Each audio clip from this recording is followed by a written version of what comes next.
Hello, we're back for some Civilization VII. With Kermit the Streamer here, we are doing our Ashoka playthrough on Deity. Trying to refamiliarize myself with what was happening here. Okay, yeah, we were forward settling Xerxes, which made him very upset. We were hoping to be friends with him, and that did not turn out to be in the cards. This might kill our game pretty doggone quickly. Well, I want to talk about something real quick. So towns, right? They are founded, and then if they're close enough to another city, they're connected.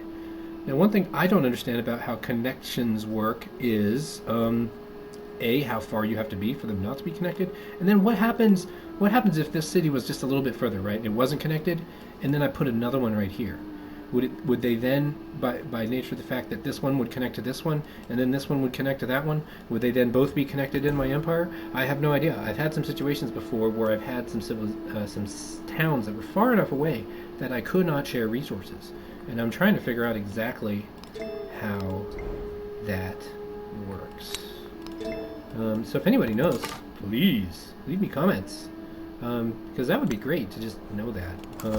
And, more than likely, I'm not going to go on a long hunt to try and figure that out. Because I'm a very busy person. I'm not saying you're less busy than me. I'm just saying I am very busy, and that means I'm not going to be doing that anytime soon. So there.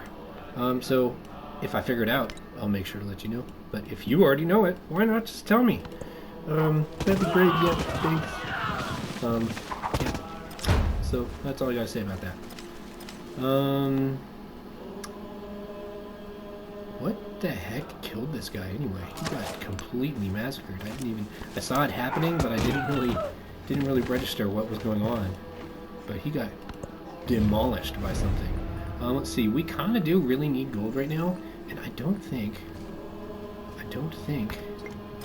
that we have anything else to spend it on. Let's take a look. We're already friends with Babylon. Are we working on being friends with this military one over here? We have not made friends with that one. We could get some free units if we go ahead and do that. So 170. So we're not going to be able to do the deal with so-and-so. So if I didn't talk about it already, you really want to be modularly with your influence. You have to have a priority in mind that you want to have. You can't be doing all these deals with all these people. Especially, I would recommend not doing the happiness deals unless you're a empire that can't get happiness other ways. Mine is not that empire, so I don't need the happiness deal. I do like the money deal quite a bit because it helps you get your second city up and running quickly, and it also is just great for helping you buy units and things that you need exactly when you need them, and at no other time. So yeah, so I like that a lot. The food one, not really. It's not really worth it. Probably shades a turn off of some of your growth, maybe. The gold one though can be good. The knowledge one I like a lot. I don't always see the culture one. One interesting thing about those diplomatic deals is that the computer player can have as many of them as they want with you, but you can usually only have one deal at a time, like that you have initiated. So you can have tons of deals. You can have a deal with Machiavelli. You can have a deal with Lafayette. So you get one deal per leader that you get to propose, basically that you get to pay the influence for. Because what's happening on the other end of this is when they propose a deal to you, they are paying the lion's share of the influence, and you are paying some smaller number, like 20, I think is what it is. So it's, I don't even know why I did that. I didn't want to use that influence. But that's usually how it works. Also, of note, interesting to note actually, when you accept an open borders from somebody else, you actually get 2 gold from them. It's like it's promoting trade with your empire. If your borders are open, that means that there's probably going to be some people cruising around, having a good time in your empire from that nation's empire. So it translates directly into a little bit of gold into your coffers. Good stuff. And I believe it probably works reciprocally, so that meaning that when you propose open borders to somebody else, it's probably giving them the same thing. Probably giving them that little gold buff. So the other thing you're getting whenever you accept any sort of deal from the computer players is you're getting a little bit of happiness boost. I'm going to go ahead and make friends. I think I can only afford to have one enemy. Oh, he refused it. That's the one thing that kind of sucks. You gotta. I mean, I don't know if there's a way for you to know There is before another you world. propose a deal, but like, But it isn't. sometimes the act of proposing a deal will make your relationship worsen. In like, I don't think there's any way to know whether or not they're going to accept your deal. Now watch, there's probably like a thing that you hover over and they go, they will probably not accept this. No, that's not how it works. But you probably can go over here and look at, are they less likely to be friendly with us? Probably so. Like, there's probably just a straight up point value. Like, if they've got a -10 relationship with you, they're not gonna go along with something that you've come up with. So that's probably what that is. We'll go ahead and get discipline 2. That's going to make our units down here stronger against this. Now, this is only going to be enemy with us for a little bit longer. We do need to dump some more influence into here, or Machiavelli's going to get it. So that means we have roughly 4 turns. Yeah, we have 4 turns until we can afford to do that. We need to do that. Let me look and see. They're gaining at a rate of 2 per turn, and they need...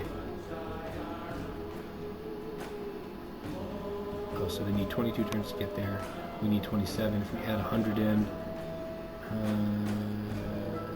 I think that makes us win. We'll find out. I think that makes us win.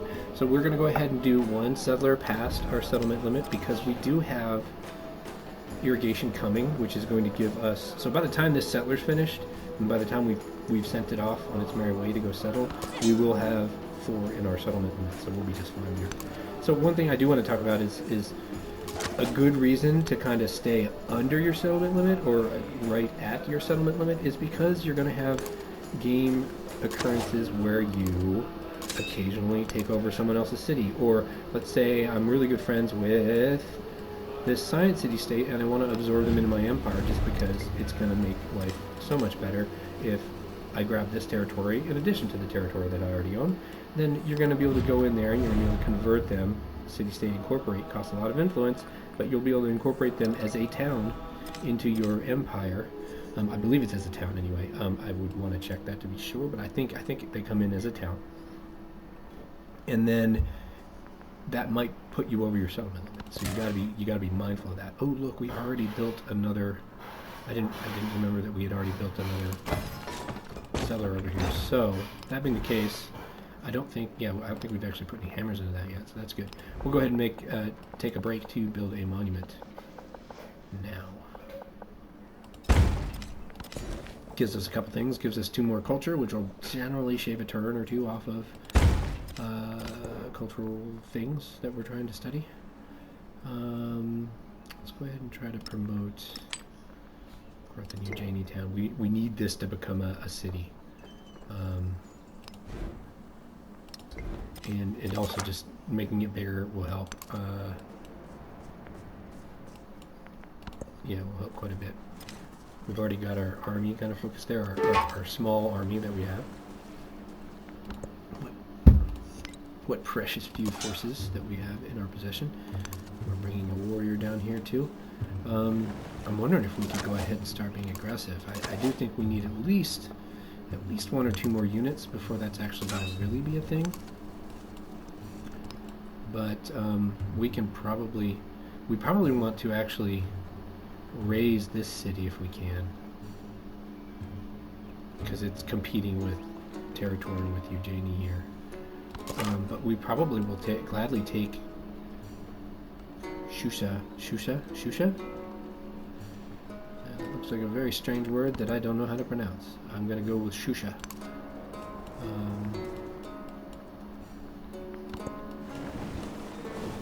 I don't know what all these little symbols are. Looks like Gaelic or something.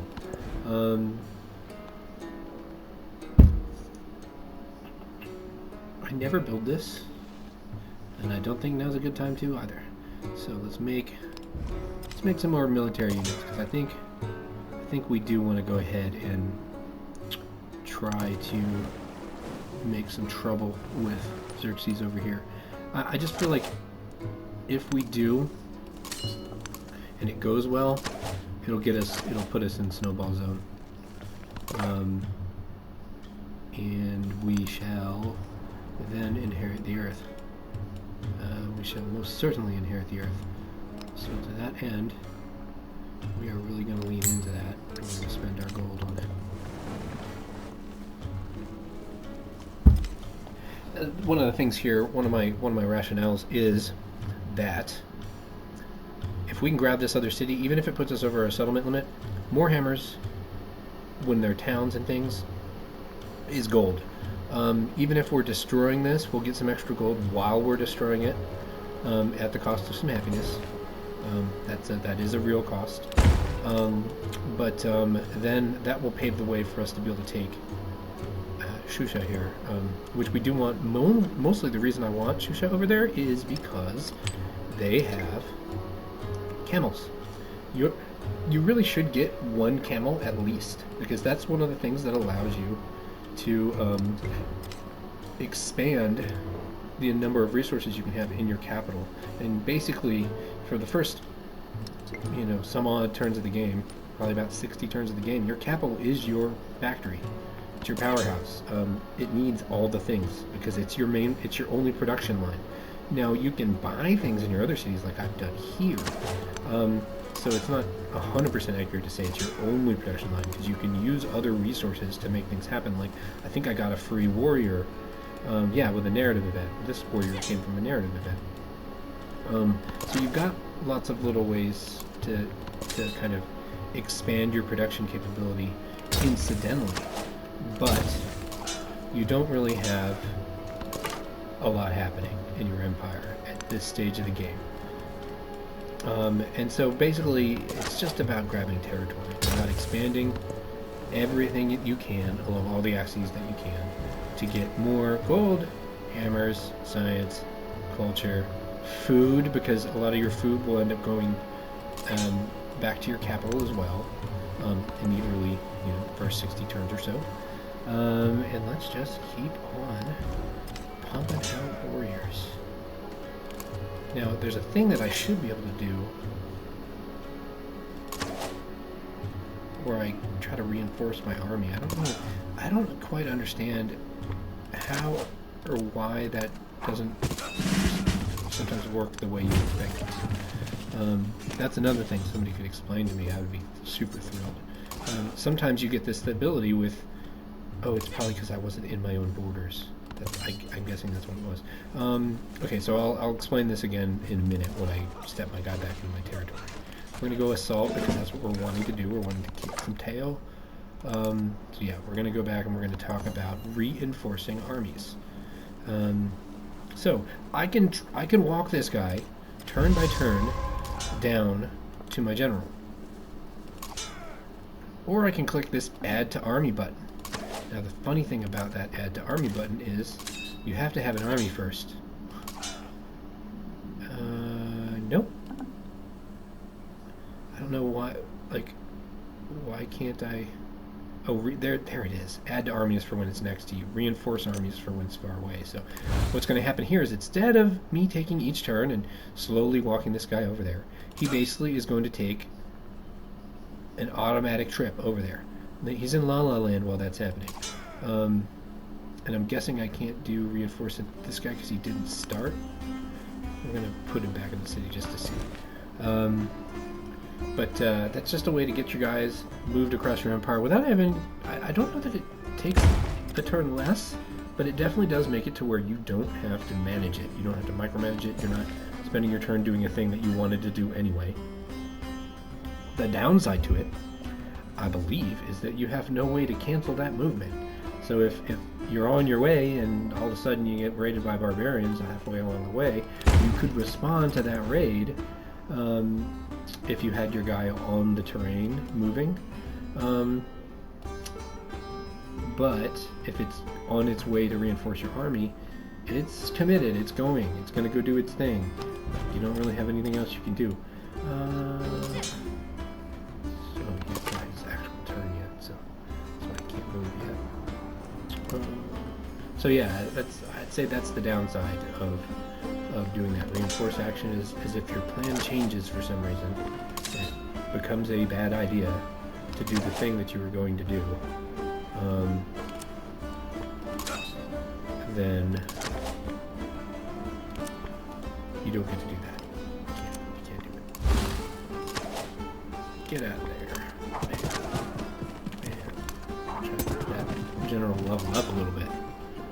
We'll go ahead and fortify. That way if they do nothing which is of no use. We're okay. The essence of we got all our settlement beings. limits increased, so we've got immediate happiness boost across our empire. We do have the ability to specialize some of our towns now.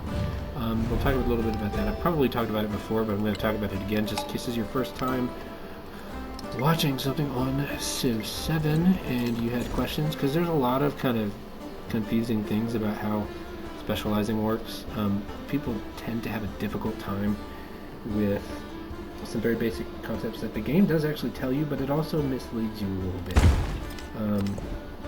when you get into specializing your cities. We'll go ahead and go for writing so that we can get some libraries and make some... Well, it's really important to get your knowledge building up, because in this age you'll start accruing relics. Relics?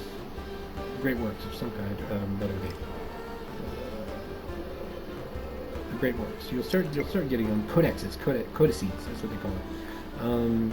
You'll start accruing those, and if you don't have a building to put them in, then you're not going to get anything from them really, other than I think it's 1 gold and 1 happiness or something. So specialization. So when a town is coming into your environment for the first time, they get this little modifier. Increases their growth by 50%. Just means it takes slightly less food for this city to grow to its next pop and make more fitzy or hammers, basically. Hammers, food, to put out a civilian to work tiles. All of it says in the tooltip, all the town's production is converted into gold. So we've got 15. If we didn't have this city here, we'd be making 15 less gold. And what's interesting here is that I believe it adds that immediately to the calculation on screen here. So it's not saying 15 and then taking the 17 profit and adding it over here, and that's how you get this big 40 number. No, it's immediately adding it on this particular screen. We're also getting some science here. We're also getting our local happiness, which is also contributing to our overall empire happiness. This city could afford for us to be 2 settlements over our settlement limit and still be doing just fine and not taking any negative hits from its production line. Okay, so changing. Each one of these has different rules attached, and it actually looks like they're the same rules in all truth. And the thing to note here is that you can't do this until a settlement, a town, turns 7. Until it's got 7 people inside of it. So 7 is our magic number. We can add to the healing, we can add to the walls. It takes all of that production and it still converts it into gold like it's been doing. But now all of this food that this city is making will go to connected cities, which in this case, here's the thing that I don't understand, right? So we've got a road from here over here, and we've got a road from here over to our capital. So in my mind, these are both connected cities. So when we've got 7 food, where does that 7 food go? Does it go 3.5 to here and 3.5 to here? That seems like what it's going to do. That's my guess. So let's look at this here. We're making 7 food here, and we're making 21 food here. So we're going to specialize this city, and then we're going to see what happens. So, in the interest of getting more gold, what do we actually have in this city? We don't have a lot of camps and woodcutters and things, do we? We've got 1 woodcutter, 1 quarry so far, 2 quarries. So I think we can actually do a mining town here, and we actually gain a little bit. So what's going to happen here? So our hammers are going to go up by 2. That's what we expected. 2 or 3 is what I was expecting. So our gold immediately went up. Our food stays the same. So if you look here, it's still giving us the impression that our town is going to grow in 35. This is where people get confused. My favorite streamer, Potato, was very confused because he swore he had some towns that were growing still. He'd seen them grow.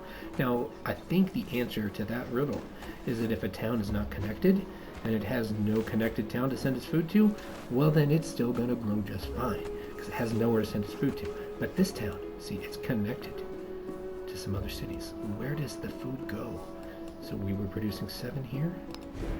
We're still producing 7 here. And we went way the heck up. We went 7 points up in Pataliputra. So, is that to tell me, then, that Ujjaini is only actually connected to Pataliputra? I thought... See, look, it says connected cities. I thought that was a plural right there. That's why it has an S on the end of it. It's plural. Which means that if any cities are connected, they should share that food. Well, I think what it does is it picks one. And I'm guessing that what it does is it prioritizes your capital. So the interesting thing here, and I think is kind of funny... Oh, no, that doesn't work that way. Never mind. Won't even say it. But I do like that I know where that food is going. It's very clear to me. 7 food went to the capital. We know where my food has gone. We know who's eating up all that delicious, wonderful kaolin that is being processed here in Ujjaini. It is the citizens of Pataliputra. That's great. So, he has archers. That's scary. And that means we cannot start a war at the moment. We need more troops. We need these fortifications built. Oh look, most of them are done. But we need more troops. So we're going to go ahead and get our reinforcements all the way over yonder to make a difference in the battle that is ahead for us. I think I am going to go ahead and try to save up to make this a town. Sorry, a city. We should have... Let's go ahead and get Gate of All Nations. We know we want to go to war. Normally I would do Hanging Gardens here, but I know I actually want to go to a war, and this will basically mitigate some of the happiness penalty that is incurred by going to war. So if I put this wonder here, that means adjacency bonus will hit on all the tiles around it. So it seems like it's going to be a good thing. It's going to make saw pit and the brickyard probably work a little bit more. It's going to make the palace and, the monument work a little bit better. And I believe it makes the granary work a little bit better too. We'll see. This makes them civilians work just ever so slightly harder to have this cool building next to their stuff. Wish that worked in real life. I wonder if people in Paris are as excited as we tend to be about the Eiffel Tower.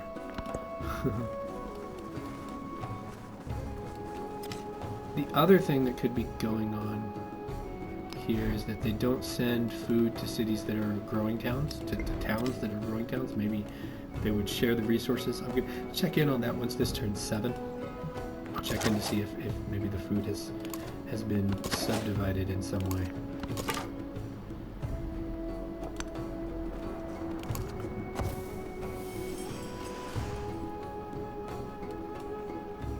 I have started to really like the map. It's really hard when you first get into this game to understand what's going on with the terrain. But the more you play it, it really kind of starts to make more sense. That's my opinion anyway. So we have a bonus resource here. Bonus resources can be used by towns, so it's going to be better to do this.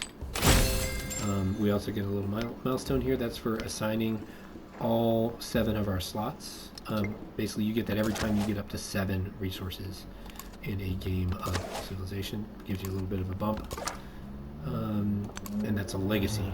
Legacies are important at the end of the age because they will allow you to get some extra bonuses that you otherwise would not have possessed to start the next age.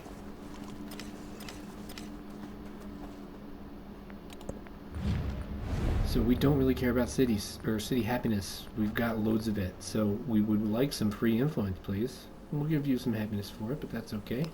We'll take some extra influence, and we needed that influence. We were supposed to spend it a long time ago, actually, on supporting Kutai Morta Depura. So he should still be growing at a rate of 2 per turn. He needs 12 turns. Oh, look, it actually does the math for us. We will finish this at exactly the same time. So we need to spend that 110 influence to make this work. And hope against hope that he does not do the same. I wonder if buildings count as wonders. Let's take a look. Our hammers are 28. We're going to choose the building celebration. And, ooh, let's go ahead and get +2 food. Yeah, I'll take that. That did not increase our hammers there, so I'm thinking wonders are independent. 350. We can turn this into a city next turn. It'll give us a kind of a gold hit, and that food will no longer be going to Pataliputra. But that's okay. We're pretty big over here. We don't really need to grow it that much. We're glad it's growing. We're happy to see that, but it's not critical to the success of our empire. We're almost full over here.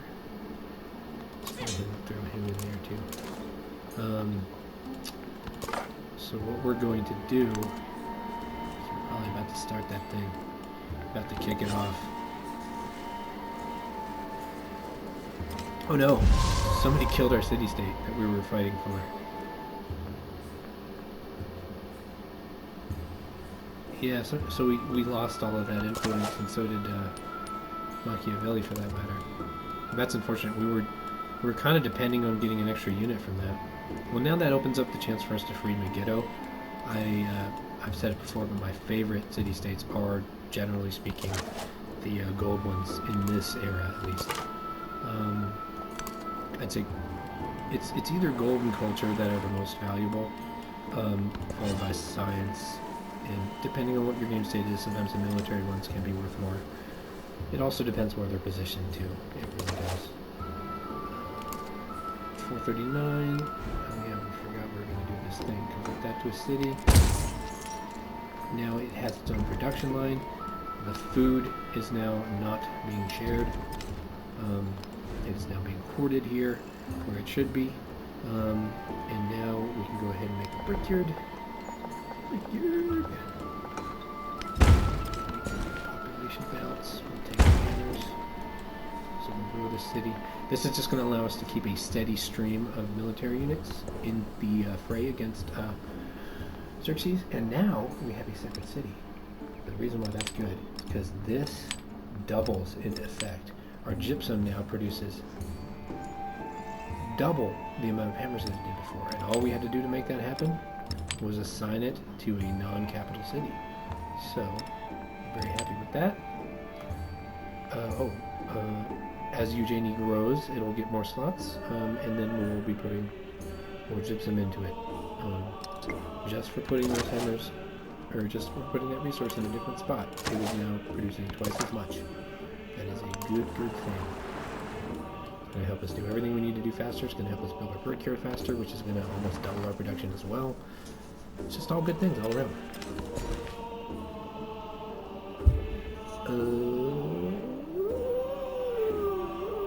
Let's get the iron. We're planning on going to a war. Iron gives your infantry just a little bit of a boost. We could use some extra money. We do like Machiavelli. We really wanted to... We'll get more money, I think, in the long run if we befriend the money city-state. So we'll do this. I think he's still happy. He won't be as happy, of course, but he still gets something that he wants, and we still get something that we want, which is money. Money. Our scout has hit the wall, as it were. The spoken word conquers all thought. I really of a mind that you can't have enough friends among the city-states in this age here. You can go and you can crush them. You do get a pretty hefty bonus for crushing them, actually. But I think just having friends with your neighbors is great. Alright, we got ourselves our first codex. Let's go ahead and try to get these fast tracked, because that's what he's got over here. We probably should have similar. I'm going to go ahead and pop down the ancient walls there. That way, in case we are getting fought back against, it's no big deal. So let's see here. What happens? Can we just not? It looks like they have to be assigned if they can be. But it gives us +2 sides. Each one of those little codices. So you don't get the +2 sides if you don't have somewhere to put it. So you've got to have some place to display it. That's usually your library. There are some wonders over there that have slots. Your palace has one. Those who know true wisdom are one with thee, O God.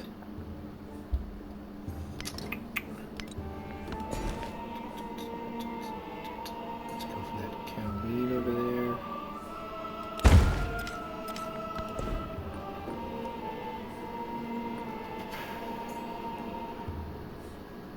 Infantry and cavalry get stronger when they're next to each other. I think we're going to take Code of Laws.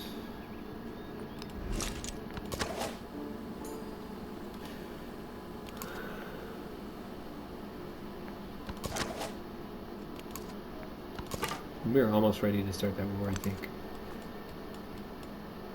Yeah, we've got our wonder done, so yeah, we'll start that war now that the wonder's done. No man is foolish enough to...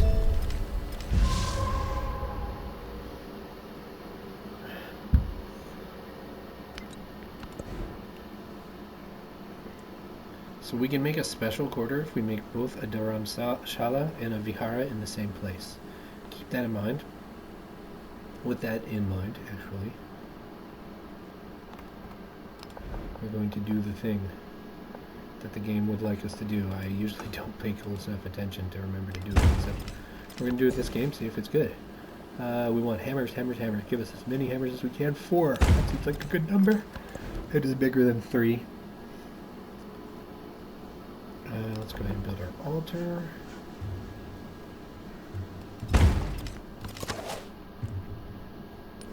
And let's declare war with this man.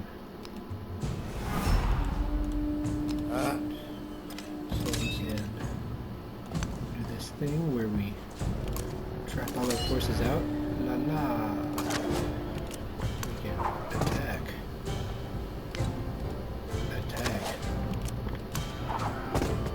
We can do this thing. Can't do that. We're gonna make this guy walk. Make this guy walk. Let's get over here. Let's go ahead and attack that city. Show him what we got.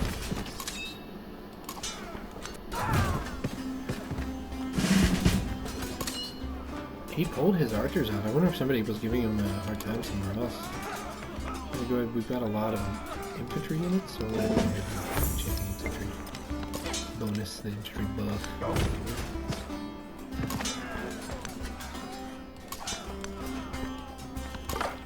We're going to destroy the city.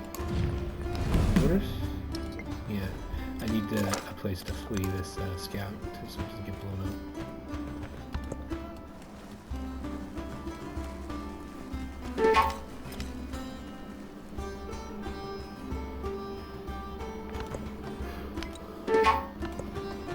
We do have some war weariness, I believe. This number right here tells us 2 war weariness. I think that also... where do we find our war weariness level?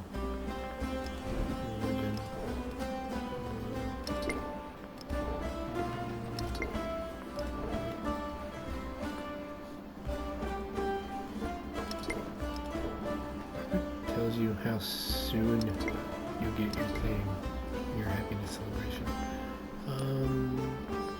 Well,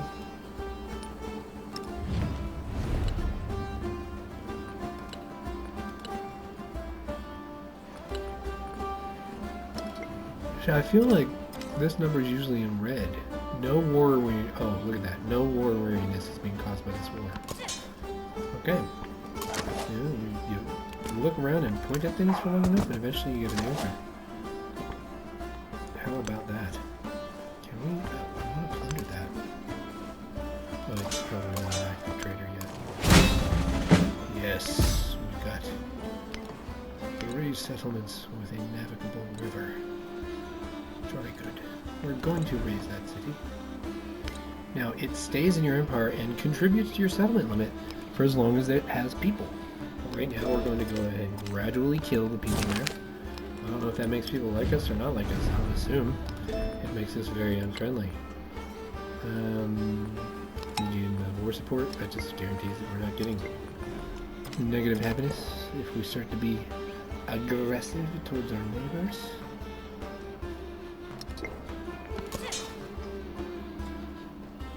I'm gonna go ahead and heal up a little bit. I'm gonna go scout. Oh no, we're tired. Let's do that.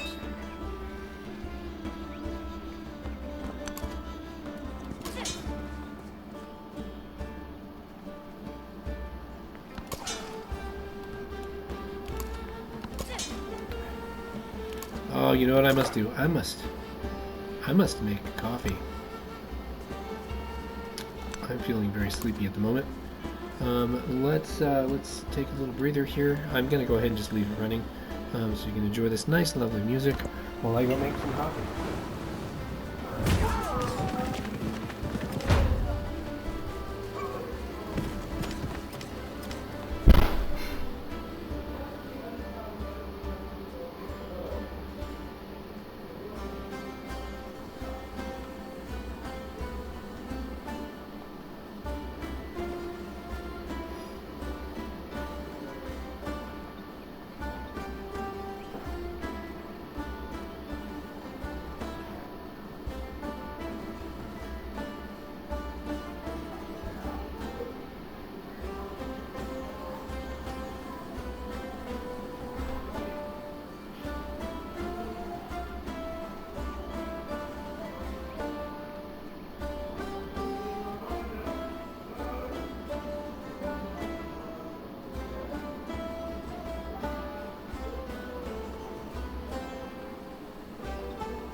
Only for another half an hour or so, though.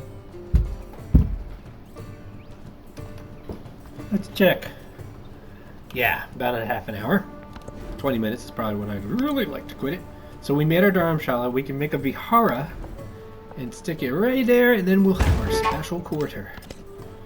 I'm curious. That'll be the first time I've actually intentionally built that, so I may have done it before, kind of like just happenstance, but I've never like gone out of my way to be like, oh yeah, let's make a Vihara.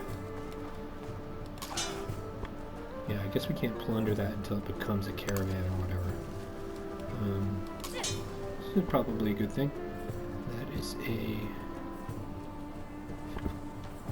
What even is this? Is it their general? I think it's their general. So the interesting thing here is, while we're raising this, if their forces come and take it, I think they just get it back and they can stop. They can cease the raising. We're actually gonna see if we can just let them do that for science here. Meanwhile, we gotta pay real close attention. These archers could actually prove to be a very big problem. We were very happy that they had sort of gone off to go somewhere else. But if they're coming back, that could spell disaster. Because we can't get to tier 2 of our units until we finish runs working. So we do need to save up some money there. We're stockpiling gold so that we can upgrade our units. I have found that it's not very difficult to upgrade your units in this game. You always have plenty of gold, it feels like. Let's go ahead and build towards that iron. No, we're not going to get it anyway. We should build towards the fishes right now in that city. It's okay. Let's get some more units because we're wanting to get some more slingers so that we can upgrade them to archers with gold. So we'll be doing that. Let's go ahead and get some damage in on some damage in on this archer. We might be able to go ahead and get him dead. Come here, come here. 2 seconds. Yeah, right. We're probably going to have to kind of just retreat these forces for the most part, but we're going to try to at least get one of those archers dead, so it's not a problem. We'll go ahead and pillage. Oh yeah, look at that. He took back Hagmana. I'm going to pillage it so that we heal. Heal here. So he stopped our destruction of his beautiful city. Which is unfortunate. It probably gave him some points towards giving me war weariness too. But yeah, so science. Science shows us that these immortals can kick some butt and take cities back that you're trying to get off of your backyard, as it were. Okay, is it? No, it's not actually a turn yet. Okay, that was just ending this guy's turn. Okay, let's go ahead and have you build a fortification. That way we can move units in and out of that and have them be protected. Oh, this is just fantastic iced coffee.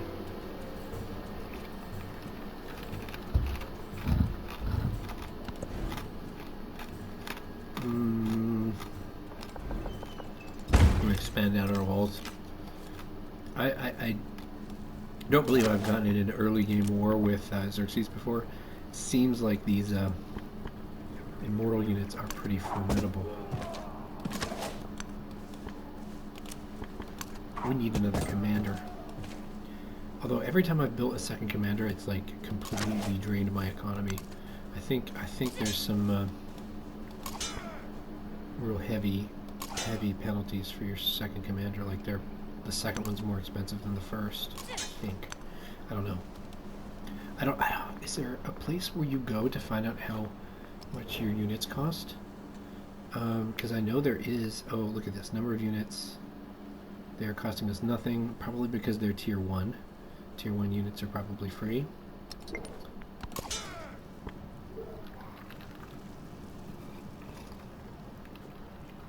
Maybe.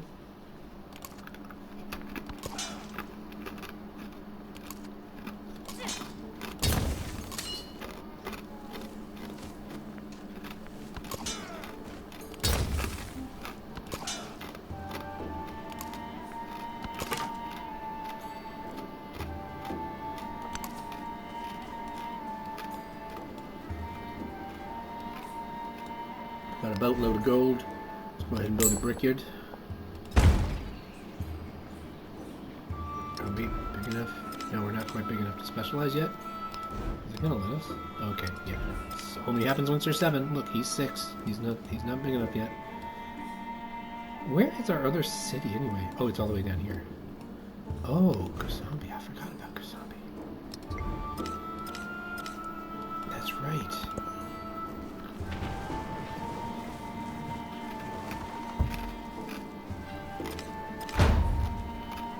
That's bad. Kosambi's defenseless.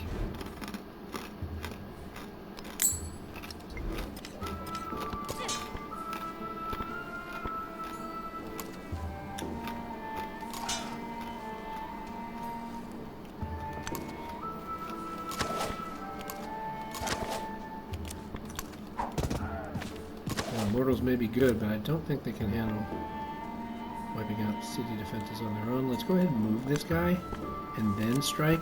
I'm worried about shenanigans from the city here. Let's back off.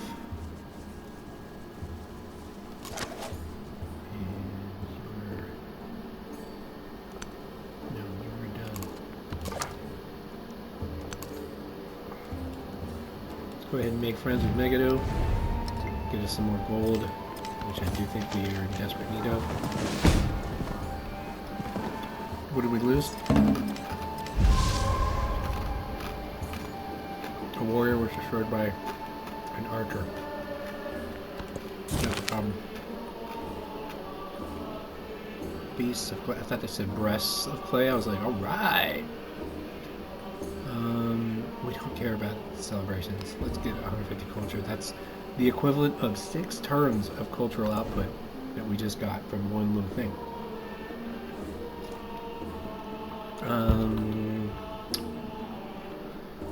Plus food in all settlements, plus 10% growth rate. So you not only get plus 1 food, which is roughly 10% growth rate.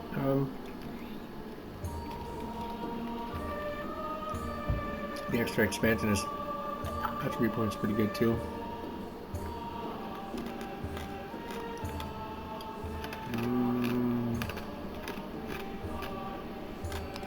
Build the library first.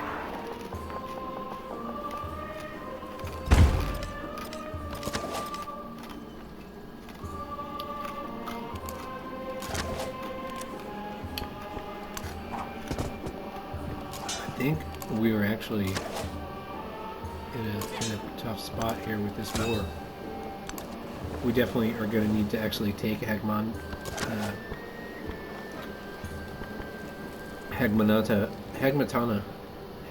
and keep it. But it's okay. We kind of need to just damage their forces for a minute, because we need to be able to tier 2 our units.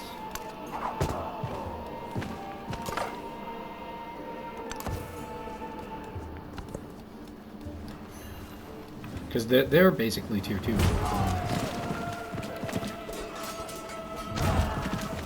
Oh man, look at that. They're just able to dominate me.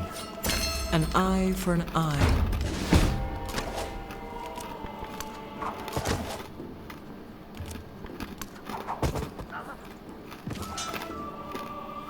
My war may have been ill-advised.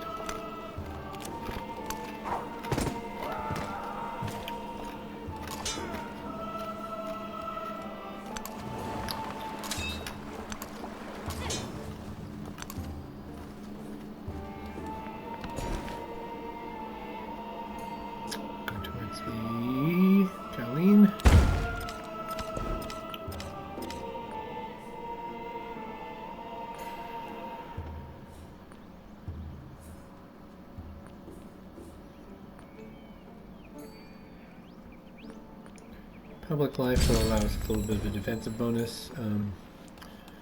Let's go ahead and do extra production for buildings, extra influence.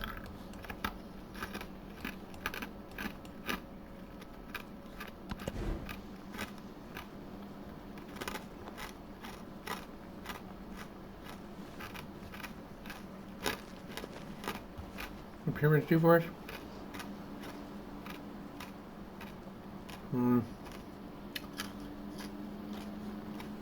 It's good. Gives us a little bit of extra gold if we make it.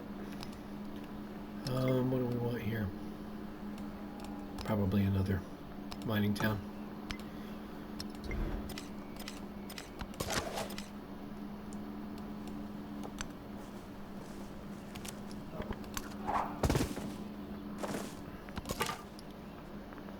I feel like this is lying to us.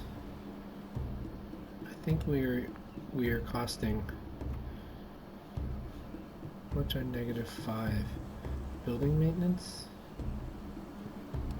Let's go to Potty Literature and see if it tells us anything.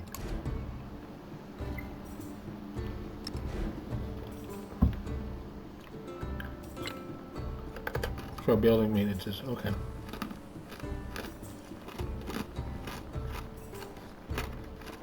And that's really the other reason you want lots of towns too, because that building maintenance will mess you over.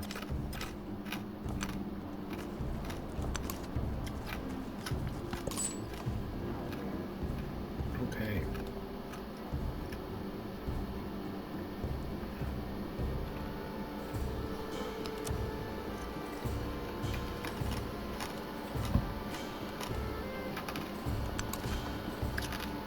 Yeah, let's trade with good old Machiavelli.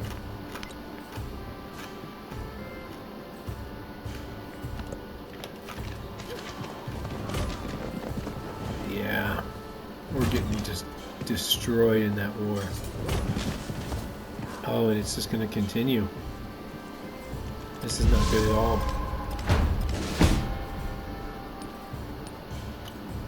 We picked the wrong guy to get in a fight with.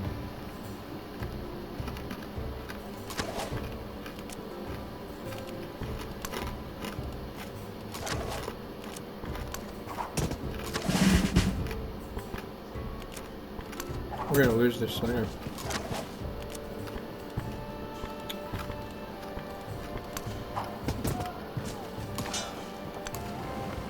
And we have no warriors now. I mean, we have this one warrior. None of our other warriors are left, is what I was kind of really talking about.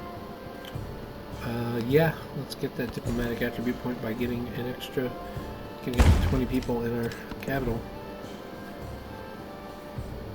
Yeah, so when we didn't stick here and let this die, we messed up big time.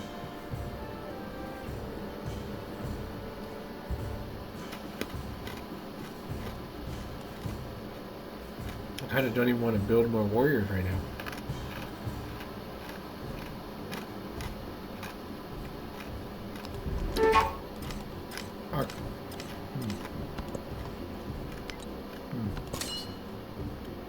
Leveled you up so that you were helping your archers as well. Soon to be archers.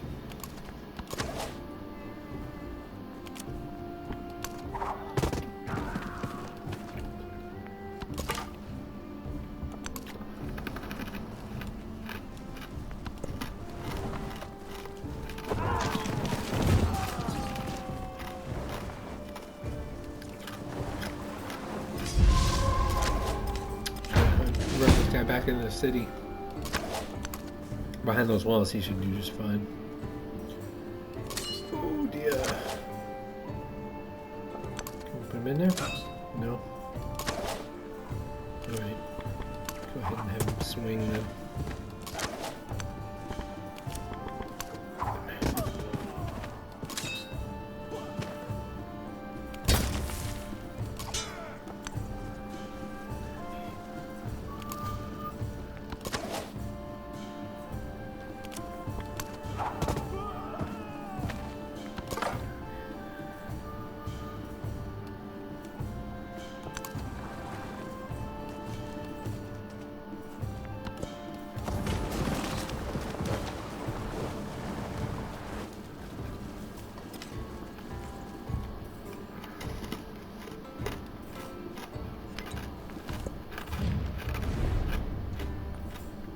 We don't really care about happiness. Look at how much of that we got. So we'll do that. Get loads of influence.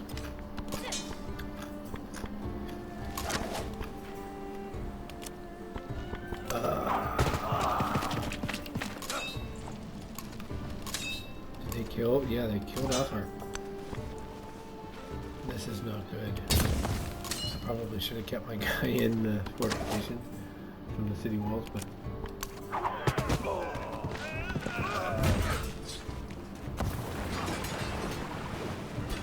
We are hosed here. Maybe I can get him to make peace. He heard these horrors. We made peace just on time, just in time to keep from losing Eugenie here.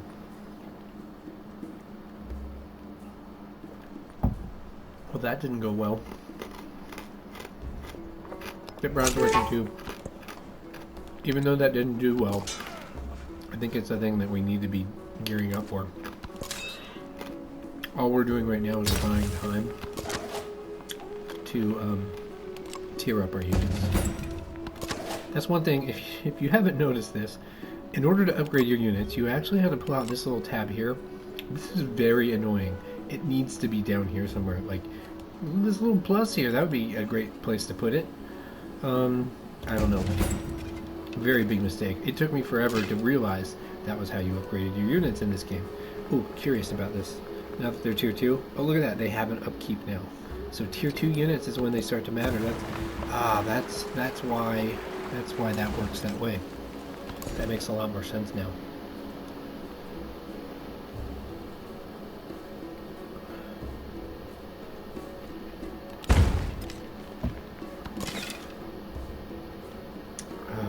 We're not at war anymore. Let's park you in the city. Town, whatever you call them. We want to upgrade that warrior. That's not time yet. Where can we send this guy? We pretty much know our continent. We just don't know Xerxes area over here. So we'll send him over there. He'll probably just get killed or something. That's okay.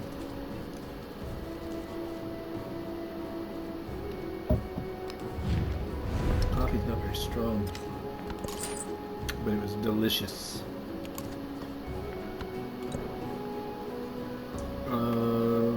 Yep.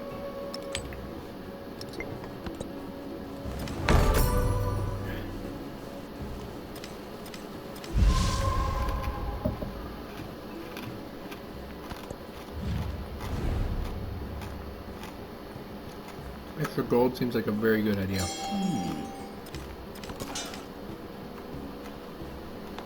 That's going to let us upgrade all of our units. We really need something.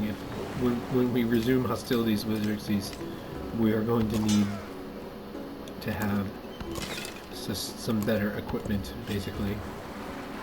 We need to get our cavalry up, too.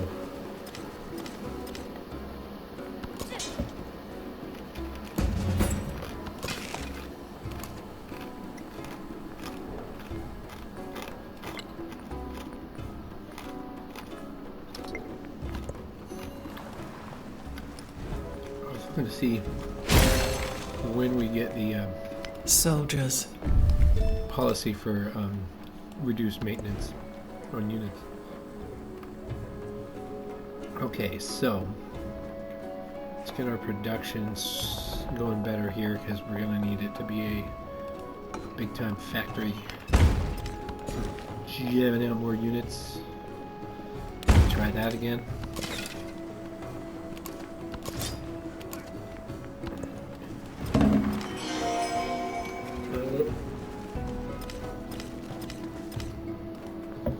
Go for about 10 more minutes.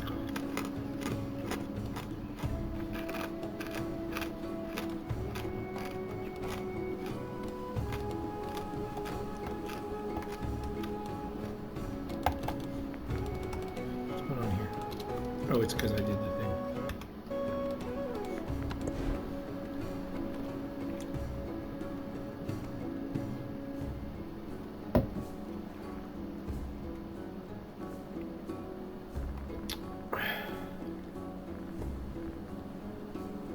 Get another merchant up.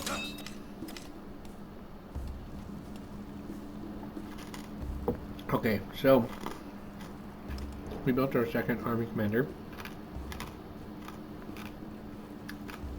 2 army commanders, no upkeep.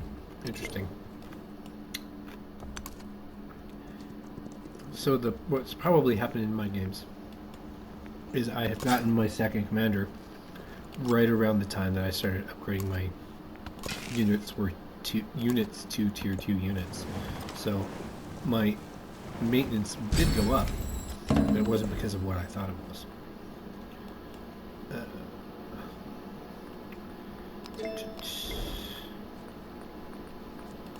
Yeah, we don't really need that, but we'll take it.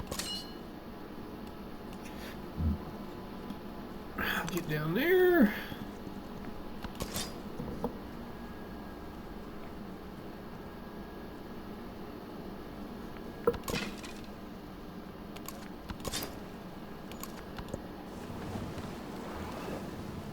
Look at Xerxes. Just making a bold move to here to put my interested in who he heard these horrors and his. Not fond of it. We're going to get our cavalry unit.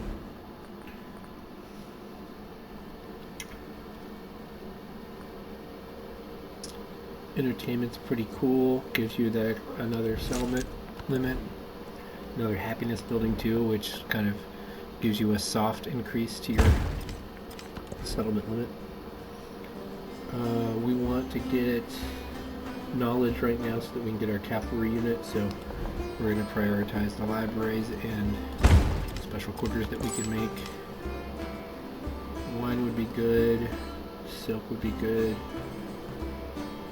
We're going to go for this. No, we don't want to trade with Xerxes if at all possible. We would much rather trade with Napoleon or Babylon. Babylon seems like a good choice. They're close by. Let's make a improved trade relations with Machiavelli. We'll maybe get another trade deal with them.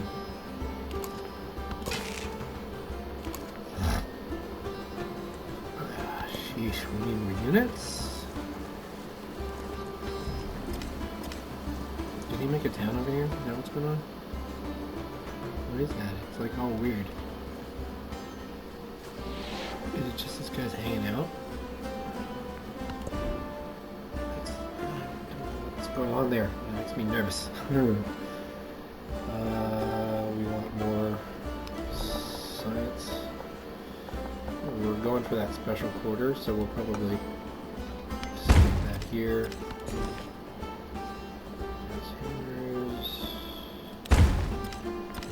Hammers.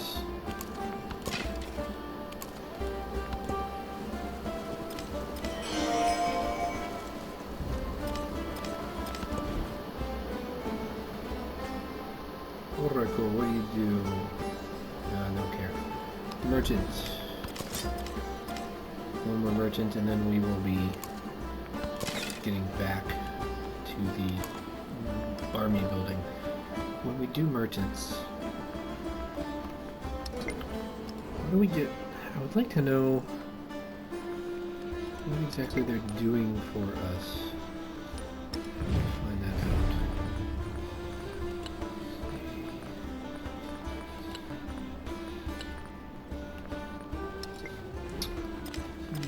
City overview of some sort.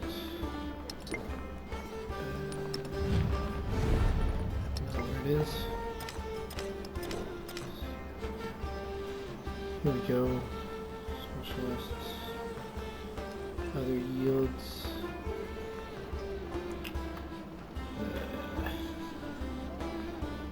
Doesn't really tell. I wonder if in the resources screen it tells us anything that's where it's going to be. We're already going for Babylon. We're going to go to Mediolanum.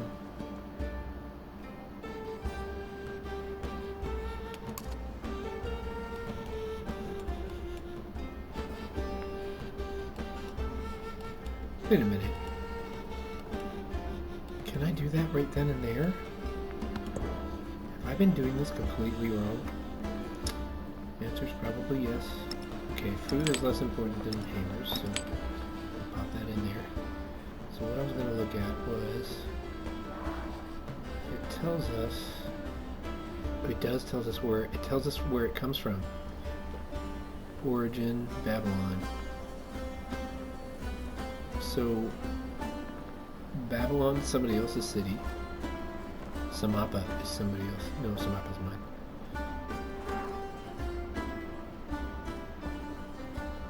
Sambi's mine. Serta. So we've got 2 imported resources right now. That's how you figure that out. There ought to be a quicker way to figure that out, though. There probably is. But I mean, it makes sense for it to be there. That's not a bad place to put it. So we'll go ahead and make our unique order.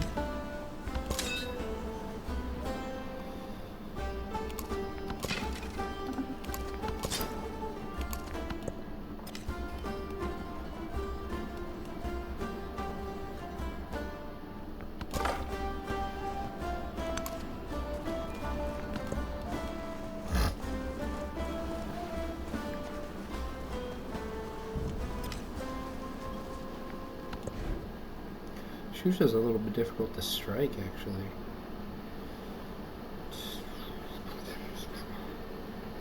We'll make a Nagarica because we can. We're about to get... It's going to take us a little bit of time, but we'll have it in place. We really need something to boost our gold income a little bit, too. And another city or town will do that. So if I click this... No, okay, so it does still have to travel down there, right? You can't just make the trade happen without being down there. Yeah. Golly, Xerxes has a big empire. He's making so much culture. He's got a bigger settlement limit too. Well, we're already going... We're already sending a guy to Mediolanum. We're already sending a guy to Tushpa.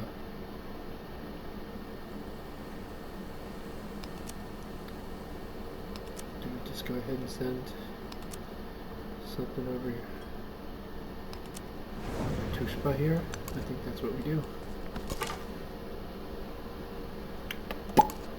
Wow, we need to get seafaring. We can't step our scout onto the water because we don't have seafaring. Golly, the Greeks are freaking being dweebs. Machiavelli, not surprising. Ancient walls.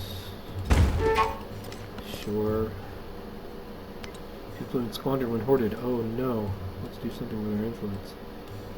Make friends with the independent people. What else can we do? Farmers market we don't want. What can you do for me? Just get our open borders, people.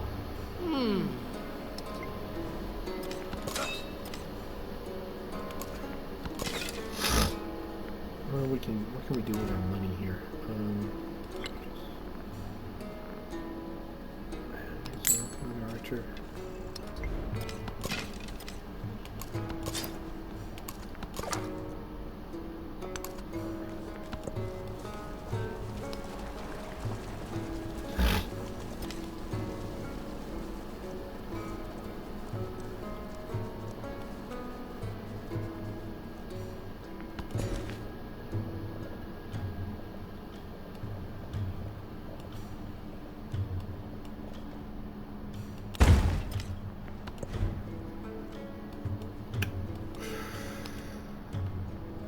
Mining town.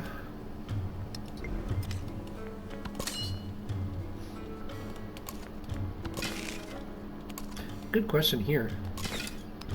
Who got the extra food?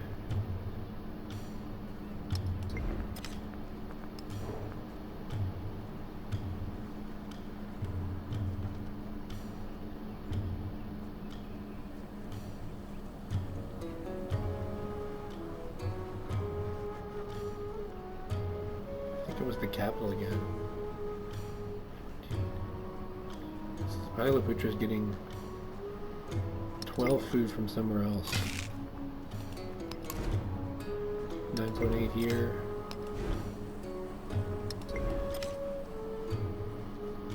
The math is not what I wonder what happens when somebody parks something in between your cities. I wonder if that, does that somehow muck with your actual yields? I don't know. That's the thing that I don't like about it. Is that you don't, there's no clear indication of where it goes. It says it goes to your connected cities, but apparently that means your capital. Maybe. Some of the time. Who knows? Who knows? 10% science, that's good, very good, very good. So we're at the point to where 10% science is a little bit better than 2 hammers. So almost 2 science. We don't care about happiness. Not gonna pay for it, in other words. So we built a Nagarika. I guess we just make more dudes. We definitely need infantry. We really want some cavalry out there. Get a monument down.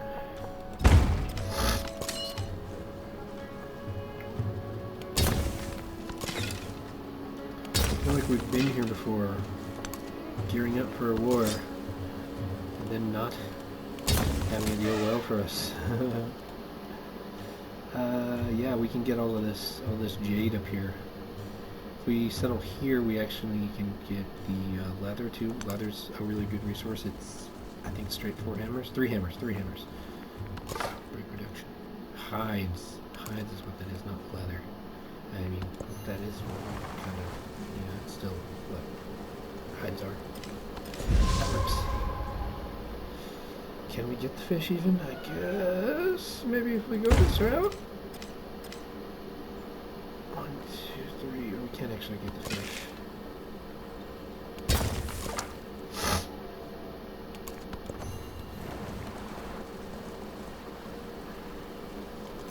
Even a So we've great got carpenter a ton of freaking does not happiness. abandon his string. We totally could be being a little bit more aggressive and settling more territory. We want science the most right now, I think. Military training, unit sizing seems good. It's going to be one of the ways in which we try to win that war down there when it comes. Oh, we need cavalry. What's that thing I keep saying? Cavalry. Go ahead and get this guy down here.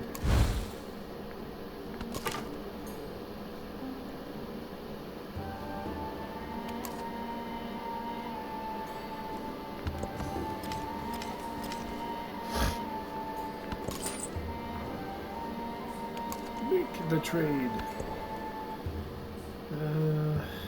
Again, I think to the point to where one culture might be worth a little bit more than the extra hammers.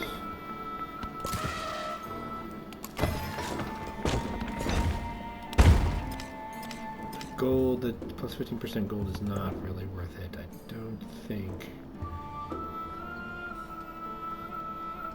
Yeah, it's not really worth it.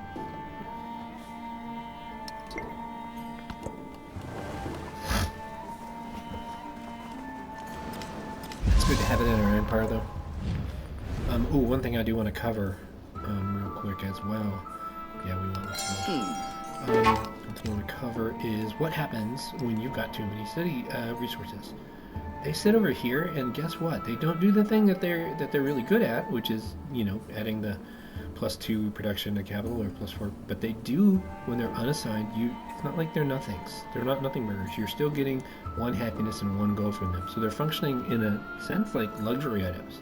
Luxury items, extra resources in your empire that you don't need that make the people happy. So it's giving you an extra 1 gold and an extra 1 happiness.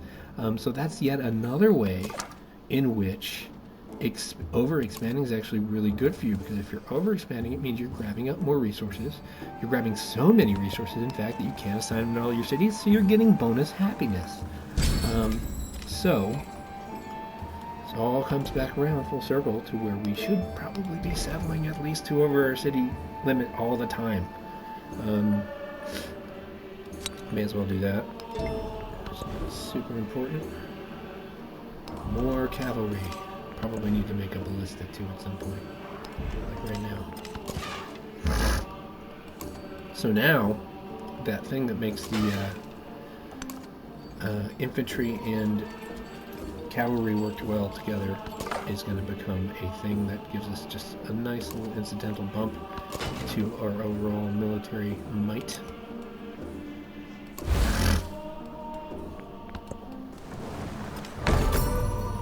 How much are those cavalry units? Okay, so they're still tier 2 cavalry units basically. Or maybe cavalry is a tier behind. We'll just keep making them. We got the thing we wanted. Mundo Perdido? No, we don't really have that stuff. I guess we make another soldier. Just we can stick something down here. Get those camels I was telling you about. Ballast.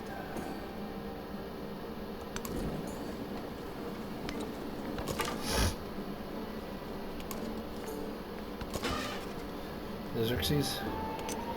Once again, we're tired of the Musk.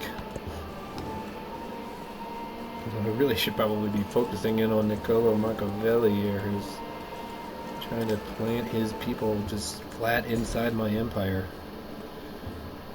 Like you do.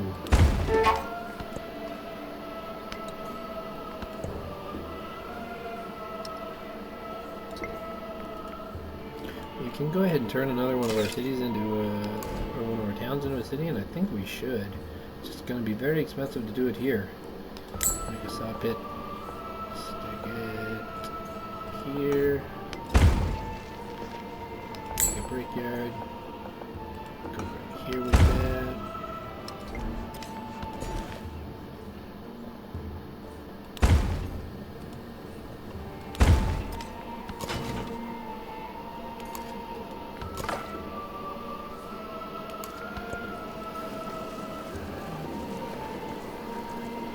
And one more turning. It's time for me to get quitting and get ready to go to dinner with my family.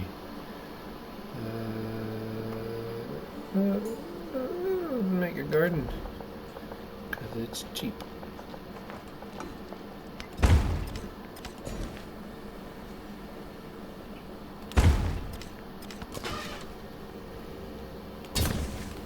But here we go. We're going to go ahead and call it quits now. I really think I screwed up this game a little bit by failing to win that first war. We really need to shave this zone off of Xerxes' empire, and we need to grab this part of Xerxes' empire. If we can do that, we can basically say, okay, let's try to piece out Persia. I've noticed that taking capitals is very exceedingly difficult. Oftentimes you not only need to take the primary district, but you need to take the other districts in the city, and that does prove to be very difficult when you're fighting an entrenched foe that knows you're coming. That's what we will be doing.